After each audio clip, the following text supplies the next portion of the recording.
Power triangle. Hello, y'all. It is me, Victoria. ... Last name redacted. Yes, it is I. And I am here coming at you with another video about the same old topic I always talk about, which is the acceptance paradox. However, before you click away, please note that I have figured it out and I'm a lot better at it than I once was. I've had a breakthrough moment with it. Perhaps my ego has truly died. And in order to put myself to the test, I'm going to give myself a pop quiz. I jotted down a couple negative thoughts, my harshest negative thoughts, really, that I could think of in this moment. I'm just like, oh, what am I beating myself up about in the back of my head? I'm like, yeah. Well, in my counseling class the other day, and I had to give this presentation, I did a pretty bad job, and I'm pretty sure I gave off some pretty negative vibes, and probably no one liked me. All right, so stuff like that. And I'm going to practice defeating these negative thoughts with the acceptance paradox. And the enlightenment moment I had recently was that although I was trying to find the grain of truth in all these criticisms, I realized, as Dr. Burns says, there's not just a grain but a whole mountain. In other words, all these criticisms are literally true because it's me trying to point out something I observed. All right? And the fact is, I observed it.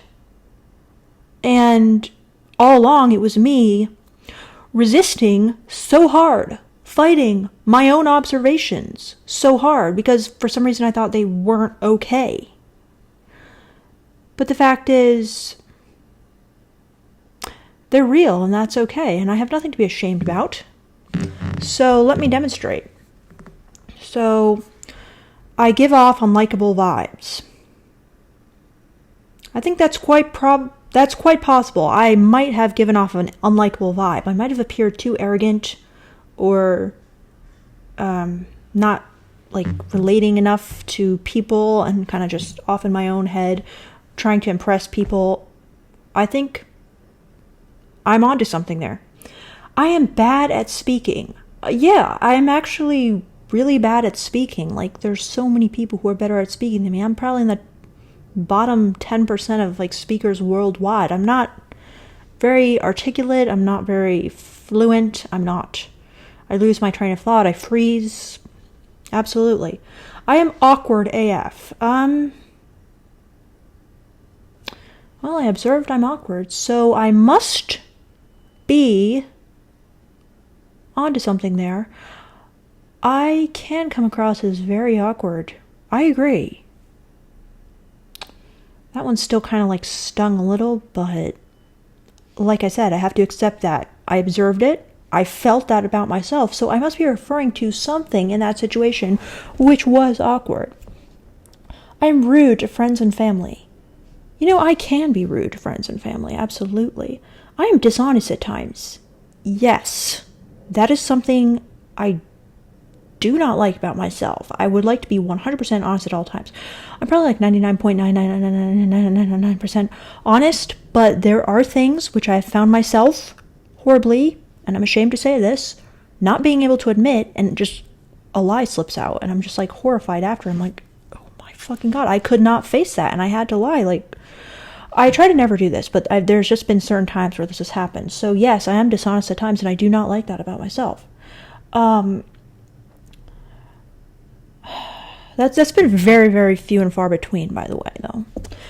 Anyway, I'm not perfect. Not perfect, like, no, I'm not. Not at all. I did nothing with my life. I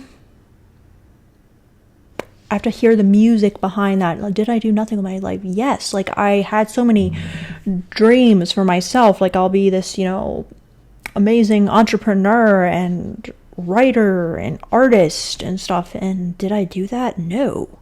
But is that okay? Yeah, because that's my life. That's reality, and I still really enjoy my life. I'm not successful. Absolutely not. By most people's standards, no. I'm not successful at all. I failed to live up to my parents' expectations.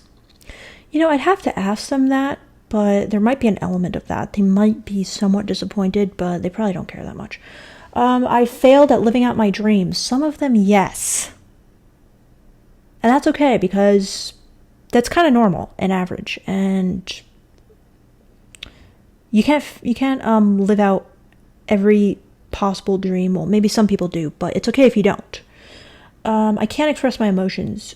I'm really bad at it, like quite terrible. I couldn't lose a damn shred of weight no matter how hard I tried. Yes, it's so frustrating. Like, what the hell? Like, I tried all these extreme diets, and sometimes I did, and then sometimes, like, I didn't at all. It's crazy how much I've tried. I'm just such a Weasley people pleaser at times. Yes, it frustrates me too. So guys, as you can see, like, I'm so much better at this now. I'm just suddenly seeing that if I'm criticizing myself about something, it's a fact. Alright? And I don't need to be afraid of my flaws, my weaknesses, because I accept reality. And this might not seem like anything, but do you know how much pain and trauma thoughts like that can cause people and have caused me in the past? A lot of suffering comes from thoughts like that, from beating myself up over not being perfect. And it's a huge relief to be able to admit, like, fuck no, I'm not perfect. Like, what was I ever thinking trying to be? Because that was just, it was stupid, to be honest. It caused a lot more suffering than it's worth.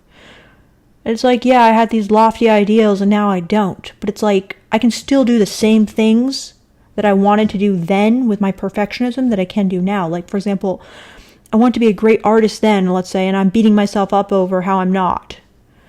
And that's causing me extreme suffering and shame. And now I'm like, yeah, I'm not, and I failed, and I'm not successful. But I can still try to be a great artist, let's say, if I wanted to, just without any of the shame. So it's powerful. So this took me a while to get, alright? It took me probably, practicing like 20 times, accepting my worst negative thoughts. And I'm going to continue doing this because I'm going to get really good at this because it's so helpful for all of life. So I suggest you guys use this technique, the externalization of voices, and try to accept your negative thoughts. So let me know if you think I did a good job or not, alright? If you think I did or didn't. If you think I've improved, if you've watched any of these videos, I mean, it would be crazy to expect that you've watched all these videos because they're probably extremely boring, but I think it's a powerful technique. So what do you guys think if you watch this far? Thanks for watching.